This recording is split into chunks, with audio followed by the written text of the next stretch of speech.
think this is my 50th paclitaxel talk and the 50th VEITH, so it's quite a moment here. These are my disclosures.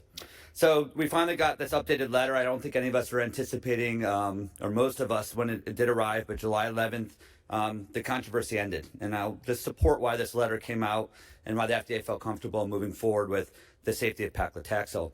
Now, if you look on the website and through some of the data, a lot of this is split up between randomized trial or sub-analysis of trial and real-world evidence. So I want to highlight the key studies for everyone to take away when you go back to your institutions to talk about the safety and resurgence of paclitaxel. Voyager PAD sub-analysis. So Voyager, as many as you know, is a strategy for anti-thrombotic treatment after endovascular and surgical treatment. Among the 4,300 patients who had endovascular treatment, they were able to discern if a drug-coated device or non-drug-coated device was used. As you can see here, through 42 months of follow-up after propensity matching, that there was no difference in mortality between these two groups. When you look at SWEDBAT, a randomized trial looking at drug-coated and non-drug-coated balloons in patients both with CLTI and claudication.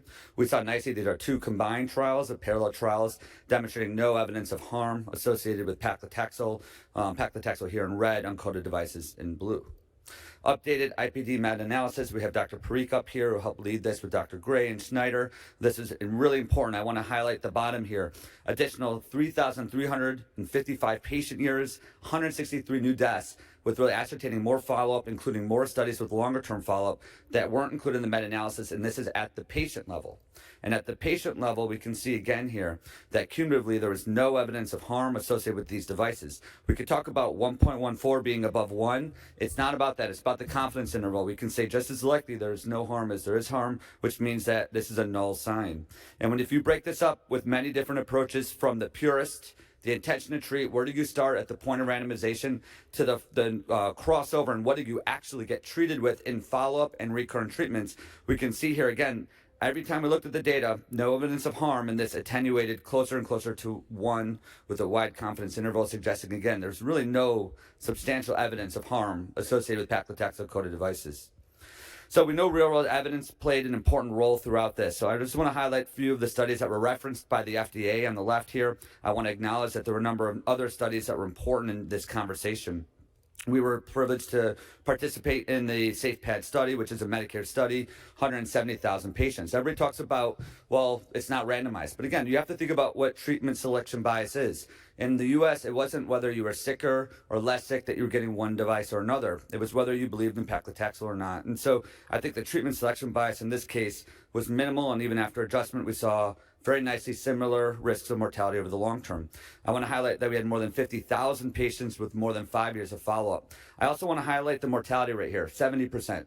So when we start talking about relative risks, it's easy to get confused. Relative is a magnitude of the absolute risk. We know the absolute risk difference, even if you did believe there was a small evidence of harm with paclitaxel, is going to be grossly outweighed with the mortality driven by this process. So I just want to highlight again to not get confused by relative risks when the absolute risk difference is more important in this situation.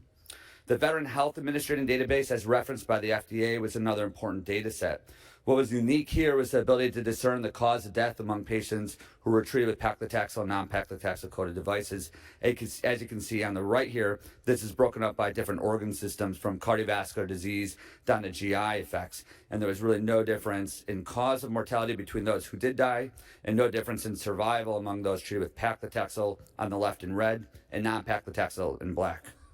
Lastly, we were lucky to have Christian Berendt up here, who did one of these two analyses on the right, looking at the German Barmer health insurance data. Eva Freisenster also published in the European Heart Journal her experience with that same data set using a slightly longer period of treatment. And you can see in both of those, we had some early evidence that have been replicated in subsequent trials, not demonstrating harm associated with paclitaxel-coated devices in either of these two analyses.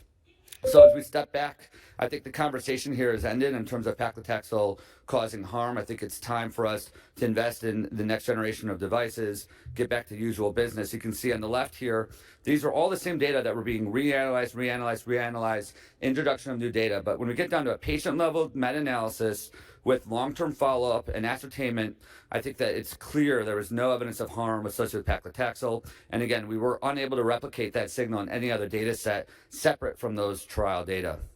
Thank you very much, and I appreciate the opportunity to present today.